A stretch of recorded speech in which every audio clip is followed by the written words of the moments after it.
So let's talk about something you probably use every single day, but maybe don't think too much about: maps. We're going to pull back the curtain and uncover the secret life of maps, and maybe even the hidden stories they tell about all of us. Okay, let's just dive right in. Take a look at your screen. You've got two images of the world. One is a photograph, taken from space. The other is a map, the kind you'd find in a textbook. And at a glance, yeah, they look pretty similar, but they are fundamentally totally different things. So here's the big puzzle we're going to unpack today. One of these images is the world as it actually is. The other, well, the other is a carefully constructed idea of the world. Now, the answer might seem obvious, right? But digging into that difference, that's the key to this whole story. And as you've probably guessed, the map, that's the idea. A photograph shows you reality, warts and all. But a map? A map is something else entirely. It's a model. It's a selective story told by the person who made it. And it's always, always designed with a specific purpose in mind. And that, as we're about to see, is what makes it so incredibly powerful. This really breaks down that difference perfectly. A photo from space, it just shows you everything, indiscriminately. You get clouds, you get shadows, every single little tree. It shows you what is there. But a map is a storyteller. It can show you things that are totally invisible, like rainfall patterns, or how many people live somewhere, or even the type of soil under your feet. So what's the bottom line? A map shows you what the person who made it wants you to see, what they think matters. And, this idea that a map has a purpose, it gets super clear when you go way, way back to the very first maps. For ancient civilizations, making a map wasn't just about figuring out how to get from point A to point B. Nope, it was about understanding their place in the entire universe. Just look at this thing. It's incredible. This is a Babylonian clay tablet from about 2,600 years ago, and it's one of the oldest world maps ever discovered. This little piece of clay gives us a direct window into how they imagine their entire reality. And what it shows us is just, well, it's a perfect snapshot of their worldview. To them, the world was a flat disk, and what was right smack in the center? Of course, their own city, Babylon. Everything else, other cities, mountains, rivers, it all just circled around them. This whole disk was surrounded by a bitter river, an ocean, with some mysterious, mythical islands way out in the distance.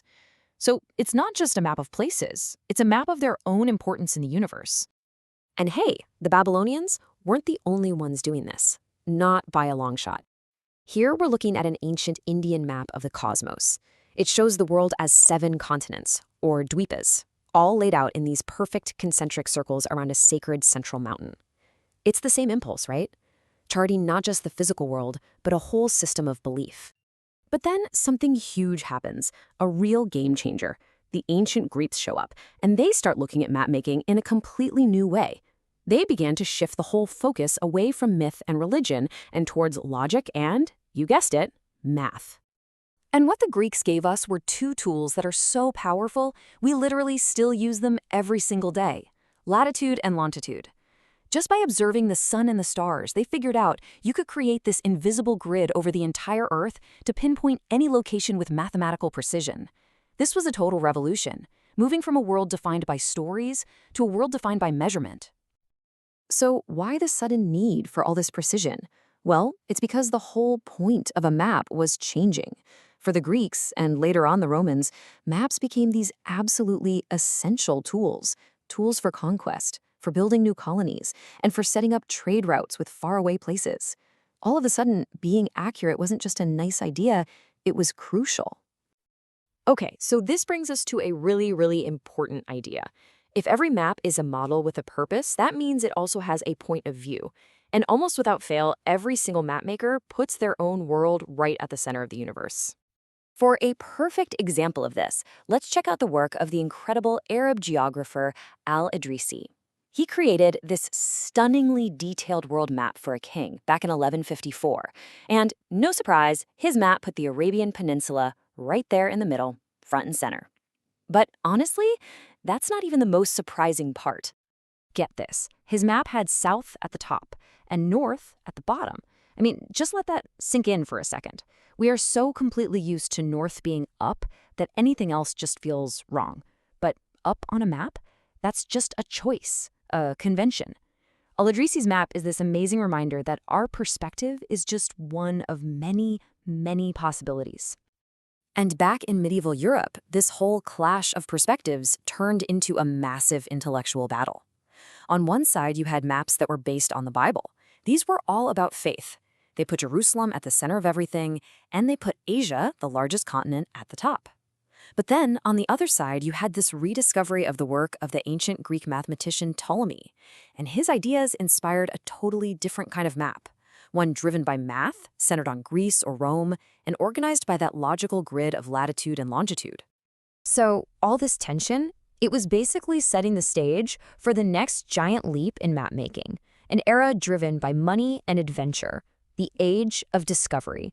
This urgent, desperate need for new trade routes was about to create the world map that we all recognize today. And what's crazy is how fast all of this happened. So around 1480, Europeans rediscovered Ptolemy's mathematical maps. Just a little over 10 years later, you got Columbus sailing west and Vasco da Gama going around Africa. And by the 1500s, commercial powerhouses like Holland are becoming the world leaders in both global trade and mapmaking. It all happened in a flash. And all of this leads us to one of the absolute titans in the history of maps, a guy named Gerardus Mercator. This Dutch mapmaker created a projection of the world in the 1500s that was so useful, so effective, it became the standard for centuries. And its basic ideas still influence the digital maps we use on our phones. So what was the big deal? Well, Mercator's projection was an absolutely genius solution to a massive problem for sailors. Sure, it distorted the size of countries, making places near the poles, like Greenland, look gigantic, but it did something truly incredible for navigation. It made it so you could plot your course with a straight line. You could just draw a line from Portugal to the Caribbean, follow that single compass heading, and you would actually get there. It was the perfect tool for an age of global trade and colonization. All right, so let's jump forward in time right into the 21st century. How does any of this ancient history connect to that little supercomputer and the GPS map you've got in your pocket right now? Oh, the connection is about as direct as it gets.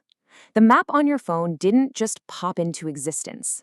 It is the latest evolution in a journey that started thousands of years ago with Babylonians making marks on clay and Greeks measuring the sun's shadow.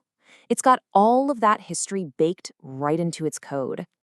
I mean, really think about it.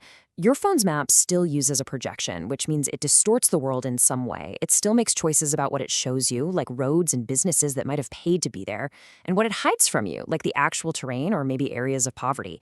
And just like every map that came before it, it has a very specific purpose guiding its design. So when you look back, the maps of the past had really clear goals, right? They were tools to explain a religious worldview, tools to make global trade possible, or tools to build and control a massive empire. Their purposes were pretty much written right on their surface. Which leaves us with one last big question to chew on. What is the ultimate purpose of that map on your phone? Who designed it, and what story does it want you to see? The next time you pull it up to find the nearest coffee shop, just remember, you're not just looking at the world. You're looking at someone's idea of it.